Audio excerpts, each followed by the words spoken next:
What was your military service? I was almost 11 years in the Israeli Navy. I was a captain and officer on a missile ship. I graduated Naval Academy in 1996. And after I finished my service, I came to the US together with my wife. She signed up for UCLA for a Bachelor in Science. In UNRWA, we know in the last 20 years, since 2005, that basically Israel pulled out of Gaza. We saw and we have evidence that the Palestinians terrorist organization, if it's Hamas, Jihad Islamics, all those small organizations, using UNRWA product that go into Gaza as cement, rebar, agriculture pipes. They taking this product that basically supposed to serve the Palestinians, civilians, and basically we found those leftovers. And even now, on October 7th, we found on the pickup truck that those terrorists drove into Israel, we found actually a first aid kit with the letter UNRWA on them. So the militant, the terrorists from Hamas, using this humanitarian product for the terrorist equipment. Right. What about the idea of a ceasefire? Now, in Muslim culture, there's this concept called hudna, where they call for a truce. But didn't Israel have a truce at the time that the massacre occurred? So, unfortunately, since Israel pulled out of Gaza in 2005, Hamas took control in 2008. Since then, every couple years, we have operation. Hamas need to get some extra money from his over in Iran and the European country, and open and attack Israel. Then Israel attack back. So every 2 years, approximately 2-3 years, we have those operations. That in the end of each operation, we have this udna, the ceasefire. And instead of taking this opportunity and try to get into any kind of peace and develop the Gaza Strip, Hamas basically took advantage of those years to get more ammo, more ammunition, more rockets, to dig those tunnels.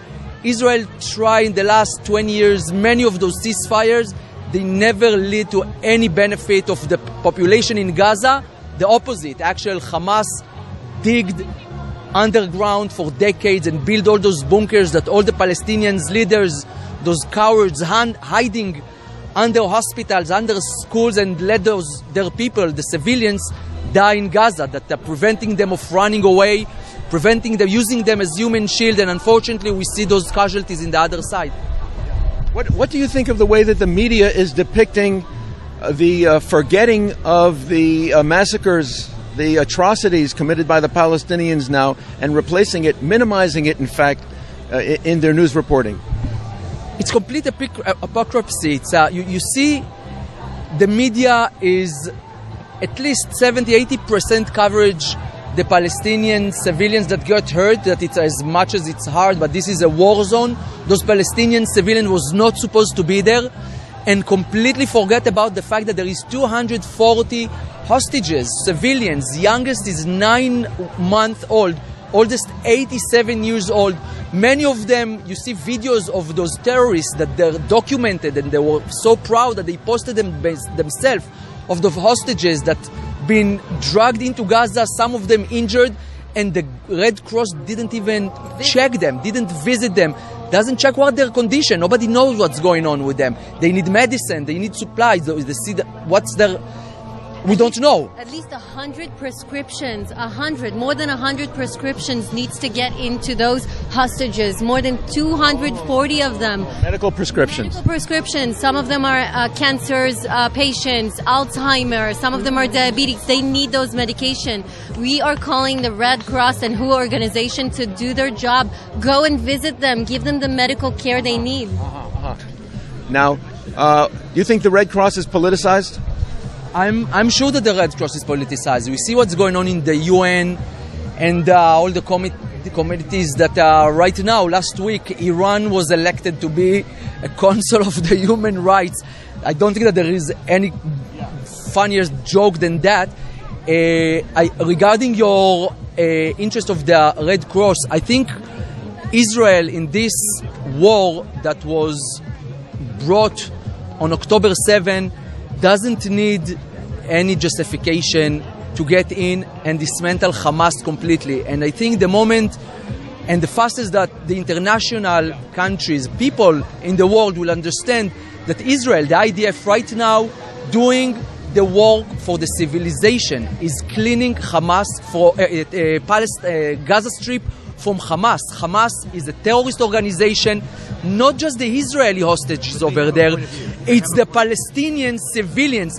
They are they are the hostages in Gaza Strip. They are also been kept as a hostage in Gaza Strip, unfortunately.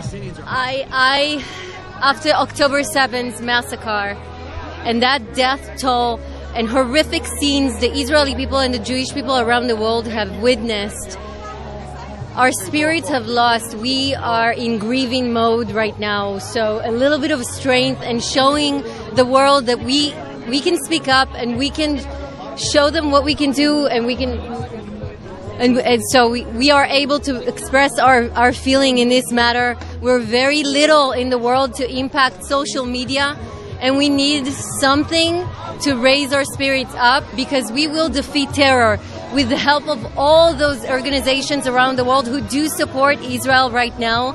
We need you to come and stand with us.